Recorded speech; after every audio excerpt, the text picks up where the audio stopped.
Hi, it's good to be back at Clojure West. I was here, I was at Clojure West in 2014. Also good to be back in Seattle. Last time I was in Seattle was 6 years ago in August, and I fell in love with the city. When I told everyone about it, they're like, oh yeah, it's only the 3 months that it's so sunny and beautiful. Well, it's April now, and it's also sunny, so as far as I know, it's always sunny in Seattle.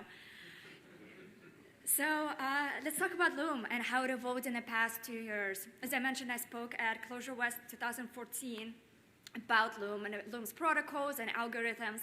And since then, there have been amazing contributions to the library. So I'm going to talk more about what happened in the past 2 years. A little bit about myself. I work at Google on the distributed build system. So how many of you use Travis CI for your development or know what it is? Yes, okay, cool. So basically, the distributed system I work on is the infrastructure on which Travis CI would be running. So all the releases, all the testing, all of that goes through the distributed build system that I'm working on. And actually, I'm happy to say a couple of weeks ago, we launched big projects, and the code is running all around the world in data centers, where we re-architected our build system to serve, to make it scale better. And I'm still in denial that it went so smoothly. So I'm just I keep checking my phone, hoping that something will happen in production, but it's been good. So there's a lot of intersection between in the Clojure community as well as Papers We Love community. And I'm proud to say that I organize Papers We Love at Google internal community, and there are meetups all over the world if you're interested in that, in reading academic papers and discussing them with other people who care about and who are passionate about computer science research. And, I'm online. So, cool. So today the talk will be in 3 parts. And you can follow along on the bottom. There will be the 3 people, 3 bandmates of Nirvana. How many of our lives in the audience members have been affected by Nirvana in some way? Yeah, okay, cool. Certainly the whole grunge scene affected my life, and that was great. So you can follow along if you get confused which section we're in. So first we'll talk about what Loom is, just in brief details to make sure everyone is on the same page. I'm curious, how many people have heard of Loom already? Okay, how many have used it? Okay, I see a few hands. Okay. How many use it for production or at your jobs or research? Okay, cool. So then we'll talk about Loom and how Loom evolved in the past couple years, but also how its APIs evolved, what algorithms were added, what kinds of things were done. And then finally, we'll talk about just what it entails to maintain an open source project. I've been asked many times how many hours I spend on this and so on, and how do I balance it with my life and other responsibilities. And it doesn't get talked often, so I wanted to also cover this. Okay, so first let's talk about what Loom is. So Loom deals with graphs. Graphs are data structures which represents a collection of nodes and edges. So nodes are connected by edges. So here we see 5 nodes, A, B, C, D, E, and then they're connected by edges. Now, graphs are used very commonly to solve all kinds of real-life problems. For instance, for routing problems, here we see subway map. So stations would be the nodes, and then the lines that connect the 2 stations would be the edges. And you can figure out how to get from point A to point B. Also, graphs are commonly used in any kind of social networking problems. For instance, who knows who's related to whom, and so on. Also, graphs are used to describe dependency graphs, which is much closer to what I do in my day job. So, a project here, project 1, for instance, might have 3 different dependencies, and those libraries might have other dependencies, and so graphs are used to describe what we need to build and compile and link before we can build our own project. And there are many types of graphs. So there's the simple graph, also known as undirected graph, just nodes connected with edges. Then we can assign costs on those edges. So for instance, how long does it take to get from point A to point B if we would traverse this route? There's directed graphs, and where now to get from point A to point B, you need to have the edge to be in the right direction. And of course, you can assign weights to those edges as well.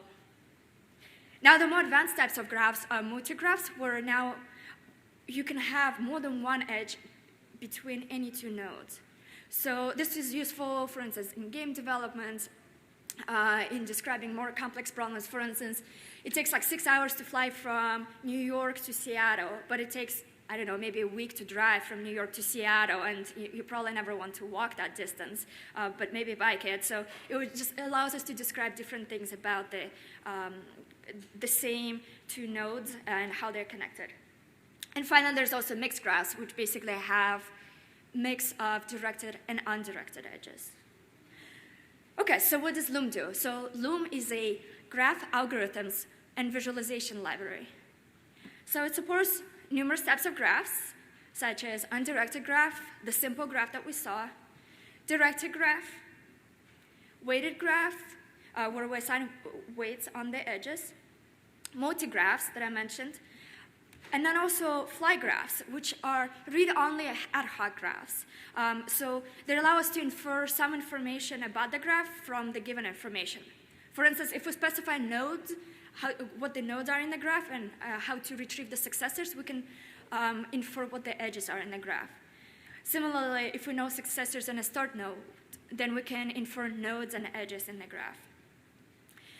There's a variety of algorithms that Loom supports, such as depth first search and breadth first search, including the bidirectional breadth first search. So depth first search is basically if we would traverse the node that the original node is connected to, and then keep on following the successors until we reach the end, and then we backtrack and start covering other adjacent vertices, the siblings vertices. And breadth first search is we look at all the adjacent nodes, and then we go into the next level of their adjacent nodes and so on. So sort of like tier by tier exploration. There is a topological sort graph algorithm, which basically guarantees that it provides an ordering of nodes in the graph such that every success of a vertex comes after it in the ordering. There is lots of different types of shortest path algorithms, which are very useful when figuring out how to get somewhere in least amount of time. And there's the single source shortest path, so like you specify one vertex, or there is also all-pair shortest path, so figuring out how to get fastest to everywhere in the available map in your graph. Okay, so there's also a couple algorithms for finding clicks and strongly connected components. So on the left side, you see the click is 1 to 5. So click is defined basically by the following. Each vertex in the click has to be adjacent to every other vertex in the click. So we have 1 to 5, they're all adjacent to each other. Now, strongly connected components say something a little bit more powerful. Each vertex in the strongly connected component needs to be reachable from every other vertex. It needs to have a path. So on the right graph, we see, for instance, A, B, and E are strongly connected components, and there is a way for A to reach E, even though there is no directed edge going into it through B. There's also ability to determine the density, which is defined as the ratio of edges over nodes. Loner nodes, which are just nodes that are not connected to any other nodes in the graphs. Different types of colorings. Is audience familiar with coloring problem? Okay, yeah, I see if you're not. So basically, the problem is you want to color the graph such that no two adjacent vertices are colored the same color. So the greedy coloring basically just takes a new color whenever it can't satisfy this property. And then two coloring is used to determine whether the graph is bipartite, which is helpful in some problem domains. Finally, there's max flow algorithm. So basically, what we have is we have a source vertex and a sink vertex. And then edges have capacities defined on them. And then we want to find the flow across the directed edges such that the flow that we compute is the maximum. So this algorithm is commonly used in logistics and routing, like if you want to ship things between your different warehouses. And then the minimum spanning tree algorithm is basically, given the graph, we want to turn that into a tree such that all the edges that will live in this tree, the weights of those edges are minimum possible. Okay, and finally, there is Loom does graph visualizations using GraphViz. So this is one of the examples of the type of graph it could output for you. All right, so now we discuss in general what Loom is. Let's see where Loom stands in the general Clojure ecosystem. So Clojure Toolbox, I think a lot of you might be familiar with it. I find it super useful. It's a categorized directory, basically, of libraries and tools that are available there in the Clojure ecosystem. So if you have a problem and you're wondering which tools, which library should I use, they have a pretty comprehensive list and tells you exactly the different things you could use, so you can just take a look at it and figure out what is the right solution for you. There are many projects out there that either use Loom or are related to Loom, such as Mark Engelberg's Ubergraph, which basically it implements Loom's protocols and goes above and beyond for the problems that Loom didn't solve for Mark specifically, and many other people will find it also very useful, especially in game development, where we want to have mixed graphs and multi-graphs and multiple weights for any given edge and so on. And maybe also we want to have changeable weights. I highly recommend you check this out and see if that fits your purpose. And eventually, I would love to see the great ideas from Ubergraph also adopted by Loom. And maybe, who knows, maybe at some point they'll solve all the graph problems that you might have. There's lots of different ways I implemented to visualize Loom's graphs besides just the already available GraphViz. So there's the proto repo charts, and then there's the Gorilla repo. Are people familiar with like the worksheet style computing development? You may be familiar with Kava's Guta's session. So Gorilla repo is basically that. So for instance, here we see an example from the Gorilla repo worksheet where we call Loom view, which is how you can render the graph, and then it shows you just the graph right there. Now, Line Voom tool uses Loom. Line Voom was presented at Clojure West 2014 by Aaron Brooks. And so Voom lets you depend on code in GitHub rather than on a released library. So if you found something that really solves your solution, but they haven't released any kind of closures or anything, like Line Voom allows you to actually do that. Loom was also mentioned in a book, Clojure for Data Science. I'm not a data scientist myself, but I browsed through it and it looks pretty awesome. And it shows how you can use Loom to solve social network problems. So it's very, very cool. I recommend you check it out. And finally, I know that Loom has been used in a variety of research projects and production workflows. There was a team at Berkeley that was implementing a compiler and used Loom for to represent their programs. And people have told me that they use it for their workflows in production. Cool. So let's talk about evolution of Loom now and how it came to be where it's at now. So in 2010, Loom was started by Justin Kramer, and it was a great library. He worked on it for a while, but then got busy with other projects. So in 2013, I picked up maintenance of Loom. And in 2013 through 2016, I gave a bunch of talks on Loom and how to do functional graphs in Clojure and so on. After the Clojure West 2014, there have been many more contributors to the project, which is really exciting because that's when we were able to get even more features into Loom. And finally, in 2016, as I realized that I had less and less time to contribute to maintenance of Loom, Paul Snyder stepped in to co-maintain Loom. So I'm very happy to have him on board, and I'm very much looking forward to Loom getting all the fantastic contributions faster and faster into its releases. So in the past 2 years, there have been several algorithms added, such as A*, which is commonly used by game AIs for pathfinding, which specifies basically heuristics and then allows the game AI to find its path. And then pre-edge traverse and post-edge traverse algorithm, which basically defines, given a node and its successors, in which order they should be output in the ordering. There's the maximal clicks we discussed, which basically cliques are when all the adjacent, when the vertices in a clique are adjacent to each other. The grading coloring was added. The DAG ancestry algorithm was added by Ehrenbrook, which is used now by Line Voom, including generative testing. How many of us use or are familiar with generative testing, like Clojure test check? Okay, cool. I see a lot of hands. Great. So I was very excited when we added that to Loom as well. Some of the other algorithms that were added is bidirectional breadth for search, prims, minimum spanning tree, and data flow analysis framework. So data flow analysis framework, it basically allows you to run flow algorithms on your graph representation and find out things like, for instance, how does the content get propagated through my program if I were to visualize my program as a graph? Another example of this is taint analysis, or like information flow analysis. So like if a secret gets leaked and only this circle of people knew the secret, how could it be that this other person outside of that circle found out the secret? So it allows you to do this kind of analysis on the graphs. There were lots of performance improvements, which was really great.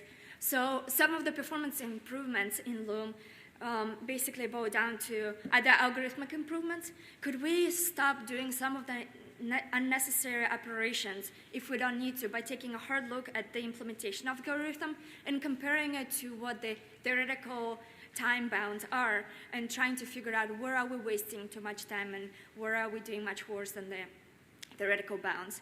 In addition, there were many memory usage improvements. For instance, like if we want to store lots of nodes, we might be queuing them and dequeuing them into this our collection of nodes, but then we might realize that we don't actually need to keep track of all of them and we might need to reduce this set. And finally, we started using transients. So I've been asked a lot about Clojure's data structures and whether I needed to write my own more sophisticated data structure to make it more performant. The bottom line is no. The classic Clojure data structures that are already available have served really, really well. And just use of transients and adding the specific points of mutability were necessary to speed it up when we knew something about this, instead of doing the immutable structural sharing approach to having our in-memory intermediate data structures works really well. Now, APIs, you might imagine, also evolved in the past 2 years. So before 2014, there was the editable graph, like the whole idea of editing graphs was kind of sprinkled around the graph protocols. And then Stephen Kuckin-Kidd and I had long discussions about what graphs should be represented as and whether we should be mixing this mutable and immutable ways of dealing with graphs. And we decided that editable graph should be in a separate protocol, which allows you to add nodes, add edges, and so on. And if you're not interested in actually editing it, then we should have just like immutable view into the graph, immutable way of dealing with it. Finally, let's see, well, so multigraphs were added by Mark Engelberg, which was really, really cool. He had a very interesting way of actually adding it to the existing protocols where he, previously edges were defined by just the two vertices, source and destination vertex. And he created a way to refer to an edge either by its vertices or by an edge itself as an entity. And the way he implemented that is very interesting. He basically extended the persistent map, persistent vector thing, and was able to do it like that. And finally, we did a lot of the protocol cleanup.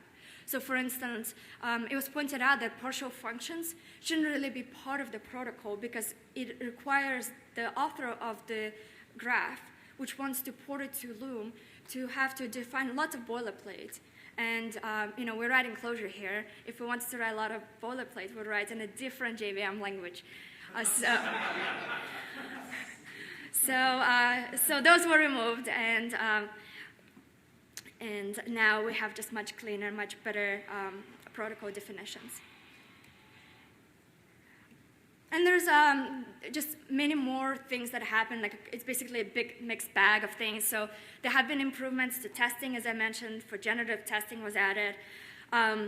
Matt Ravel added the compliance tester, which basically extracts all the different tests that we had for graphs to confirm that the undirected graph or the directed graph was correctly implemented and all the different invariants about it are correctly asserted. And he moved that into its own test suite, which is really cool because now anybody coming in as using either third-party implementation of Loom protocols can verify that the graph is implemented to the specification. We added Clojure script support as of 0.6.0 release, which was released a couple of days ago. So Daniel Compton provided read conditionals by moving Loom to Clojure 1.7, and then all the file extensions were switched to CLJC, and he added reader conditionals for us to in the methods and in the functions that we had to pick whether to go with Clojure or Clojure script implementation. We had to increase one more dependency. So it used to be that Loom only depended on Clojure. And I was presented with this interesting choice when we were adding Prim's minimum spanning tree algorithm. So the trade-off was either we add additional dependency, which is priority map, and ideally we would like to keep the dependencies to a minimum because somebody else, depending on Loom, may not want to depend on all these other crazy number of dependencies. On the other hand, the trade-off was that somebody would have to roll up by hand a data structure that's similar to priority map, but then the overhead of testing, maintaining that, verifying its correctness increases. So it seemed like a reasonable choice to add dependence on priority maps so that this could be solved in a clean way and we can separate the concerns of the data structure correctness implementation as well as the algorithms correctness. I made another choice after Clojure West 2014, which was to no longer require Clojure contrib. And I've been asked about this several times, so let me clarify why I did this. So a lot of us may be playing with different open source projects, and like me, may be working in companies where sometimes there are certain processes that one needs to go through to get the code submitted to open source things. So the idea was to lower the barrier, the entrance barrier, so that people could start contributing to Loom even while it's taking them some time to get the correct approvals for Clojure contrib.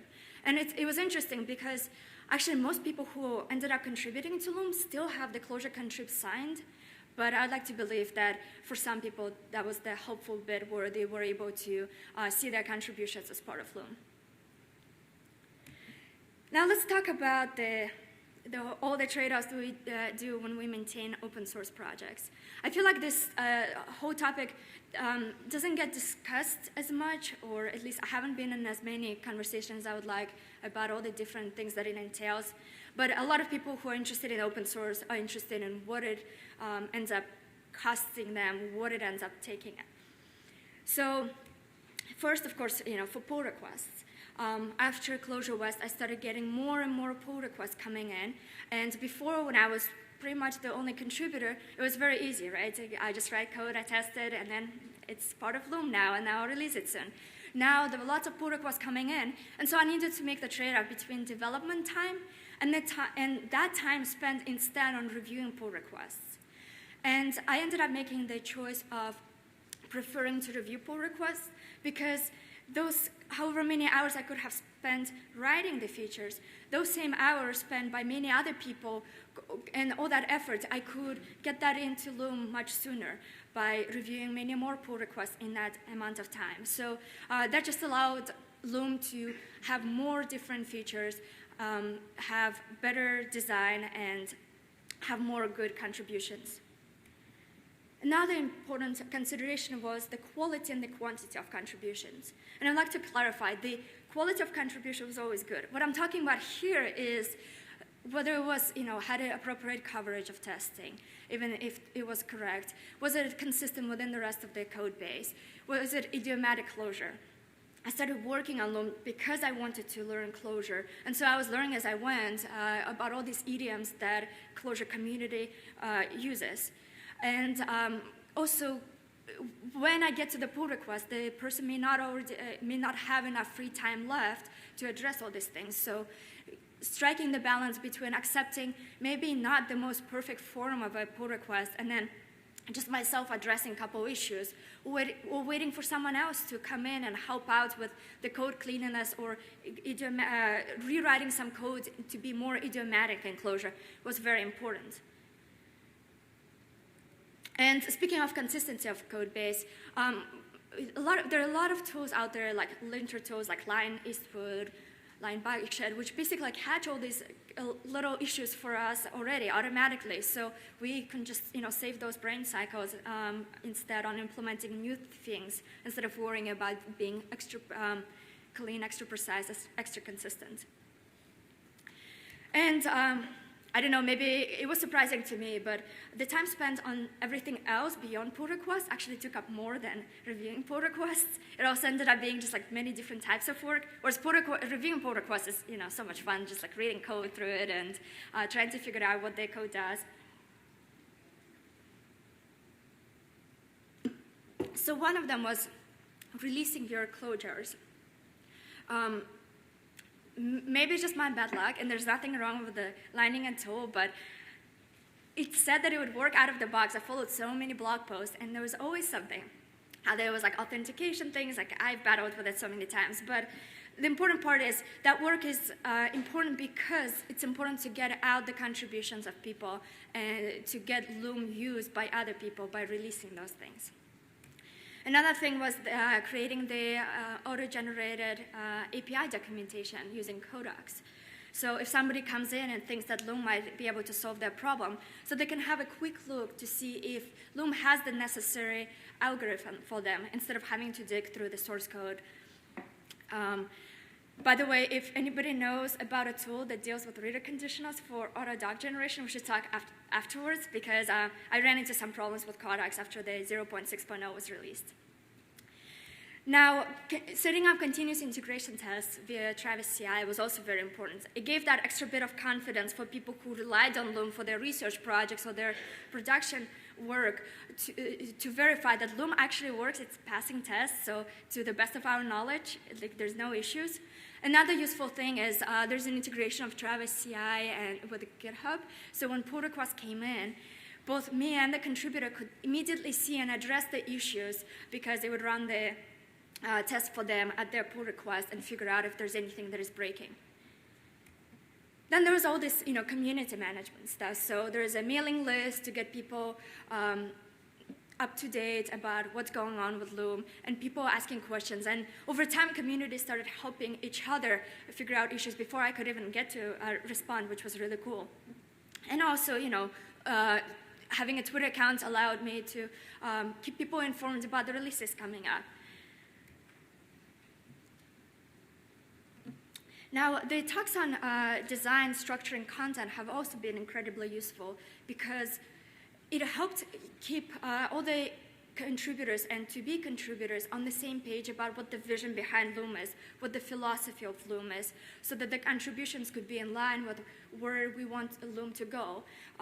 For instance, there were many questions about, is Loom for visualizing graphs? Well, it is, but that's not what it does. It's specifically to run graph algorithms, and visualization is just a way to look into the graphs, but it doesn't try to, figure out the layout of your graphs and so on. So making sure that the distinction in concerns is well addressed was very important.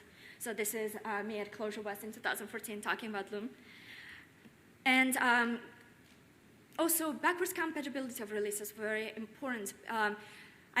Loom is not yet 1.0. I hope we'll get there soon. But so I used the minor version increments to signal that it may have breaking API changes, whereas the micro increments were for any kind of fixes, bug fixes, and so on. Once we get to 1.0, I expect that it will follow much more rigidly with the semantic versioning. There's the non-zero cost to context switching when using different languages. So in my day-to-day job, I write C++. And when I worked a lot on Loom, which was like most weeknights and weekends, the overhead seemed negligible because I could just dive right into it. Whereas as my responsibilities became bigger and bigger in my day job, I couldn't necessarily get to write Clojure so frequently. So every time I had to sit down, there was that extra overhead where I needed to remember what the idioms are and how to express these things in Clojure. And also, I'm sure my C++ code was very much affected by the Clojure code. Ask my coworkers, I guess. And of course, we all have different life responsibilities. And it's important to balance, to find the right balance. And it was just one of the many considerations when I was maintaining Loom. There's some list of references that I used. Specifically, I would like to point out one which I didn't actually mention. So there was a post by Nathan Mars on history of Apache Storm and lessons learned, which to me was the first blog post I read about what it's like what the process is like of doing open source work, and actually inspired me to share my experiences with you here today.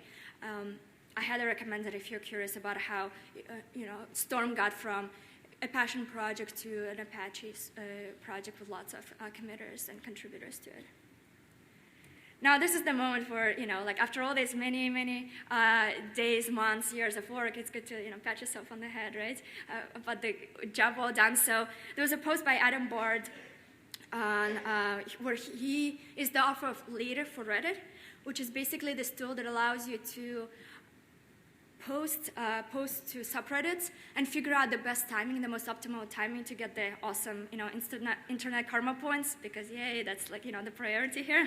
And it also republishes them for you if you didn't get enough points, because you wouldn't want someone else to get those credits, right, for you. So he used Loom for something else. So he used Loom to figure out, so he specifically says he didn't track any private data about the users who used later for Reddit, but what he did is he could say, if you're interested in cooking, then you might be also interested in baking, and then figure out which kind of clusters of interest. And he used Loom to analyze this, and he wrote up about how easy it was to use Loom to actually port his internal representation into Loom. And so thank you for the post. He found it easy, so hopefully you will too if you decide to use Loom. And I would like to thank all the contributors. I really hope I didn't miss anyone. There's 26 of them, and I went very carefully. So thank you all for your hard work, and thank you all for just being amazing community. And something that I mentioned at Clojure West in 2014, which still holds, is Loom's vision. I would love to see Loom being part of the Clojure contrib, where it is the solution for graphs, graph algorithms. It is the graph library in Clojure. It's well underway, on its way to become that. People have had very easy times. It's evolved and it's becoming more and more mature. What it needs now is just more battle testing, prove it that it actually works for the use cases. That is it for today, and thank you very much, and I'll take any questions.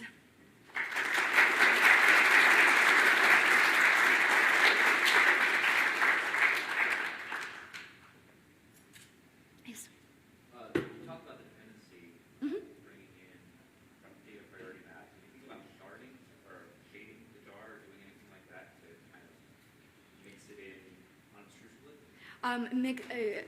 Sorry, did everyone hear the question? Should I repeat? Okay, so the question was, instead of adding the dependency, and correct me if I misinterpret your question, instead of adding priority map, instead creating the shading of the... So a shaded jar is I add a dependency, and then I use some rewriting to change the name of its package, like as a post-processing step, to something else, so that my consumers don't end up picking it up as well.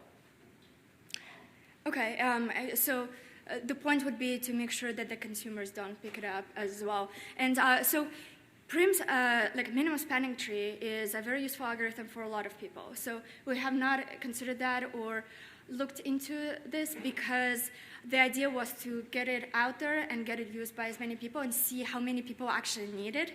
One thing that we did do is when discussing, for instance, there was a namespace I added, Loom derives, which allows you to derive graphs from any given graph using maps and filter and so on. And the trade-off that we made is we want it to be part of Loom, but we want it to be in a different namespace because we don't want it to be part of the Loom graph. Like that's not part of like the core package of how graphs are represented. And similarly with data flow analysis, it was actually put into its own namespace. So we used some of that where now you can like filter on the namespaces that you're actually interested in using in, but we have not done that yet. Mm-hmm. Yes? Have you connected Loom to graph data from graph databases such as Neo4j to analyze? So the question is, have I connected Loom to other graph databases such as Neo4j or other ones? So not Neo4j specifically, but in 2014, I talked about integrating with Titanium, which is the Clojure wrapper for TitanDB. So yes, I have done that, and I didn't talk about it here today, but it was very easy, and like I showed some snippets of how I actually imported the view in Titan's world in Titanium to convert that into a Loom graph. Mm-hmm. So that was successful.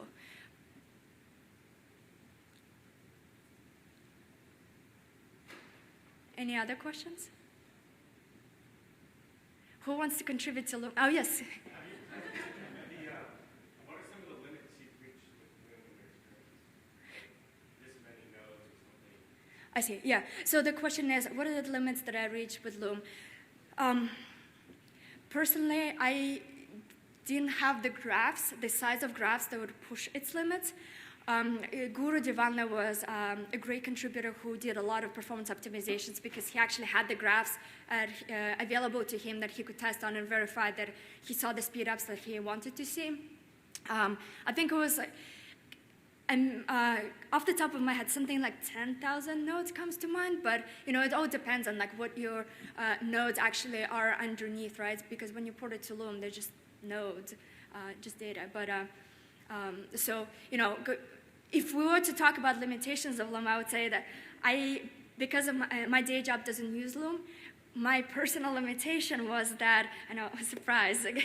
My personal limitation was that I didn't have the huge graphs available at my disposal so I could play with them and actually push its limits and do more performance optimization. So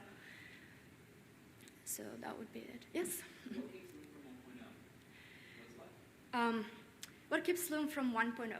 I would say we want to, important thing would be to take a very hard look again at the protocol definitions and to make sure that it's really what we believe how graphs should be represented in Loom. Then to take a hard look at what UberGraph does and the types of problems it solves and figure out if we can take some of those fantastic ideas from UberGraph and move them to Loom. And another would be just getting it used as many times as possible to where we can say, okay, great. Enough people have used it where they haven't had, like it solved the problems the way they wanted them solved. And now we can say that if you were to use in your production thing, then Loom will probably work great for you. That also implies that performance is reasonable. It's not too slow, which is something that people found 2 years ago for their problems. But we can always do performance improvements again and again. So it would just be, I guess I will need all your help. If you have a graph problem, try using it. Tell us about it. We would love to know. Paul Snyder and I would love to know how you're using it so we can make the best library. Because the point of Loom is to be as general, as flexible as possible solution for graph problems, graph algorithms. Mm-hmm. In your CI process, you mentioned that Travis CI set up to run integration tests. Mm-hmm. Do you do any kind of deployment to AWS or something to run like functional tests, and do you publish to Clojure? Like, how far does that process go all the way from check-in to new version available? Mm-hmm. So the question is, how do we get from just the unit test running the Travis CI to actually releasing the Clojures and deploying and trying that and having integration tests? So we don't have integration tests. So when a pull request gets submitted, we try to do the best job we can with working with a contributor to get the test coverage to have the confidence in the implementation of the algorithm. And then once it's at Travis CI green, we basically publish that to Clojures and cut the thing.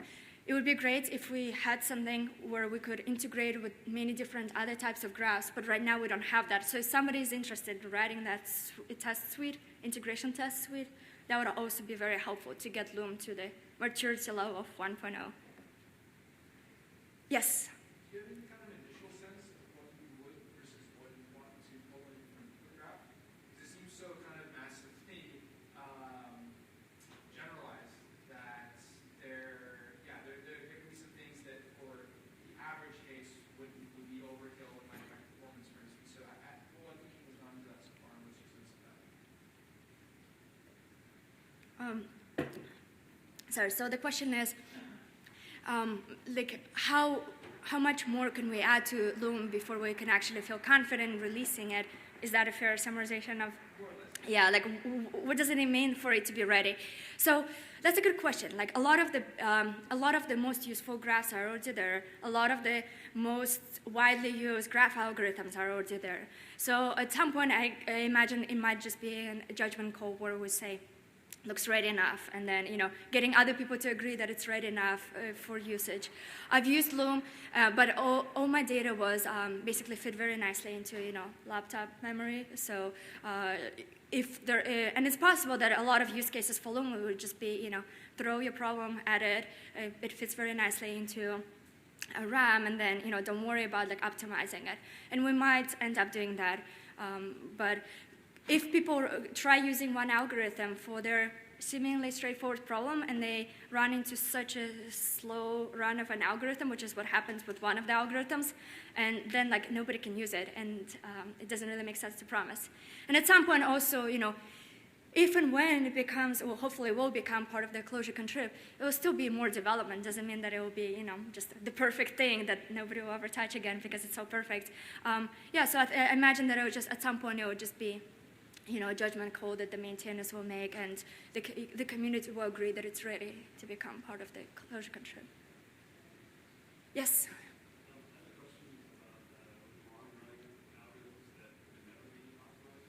Mm-hmm.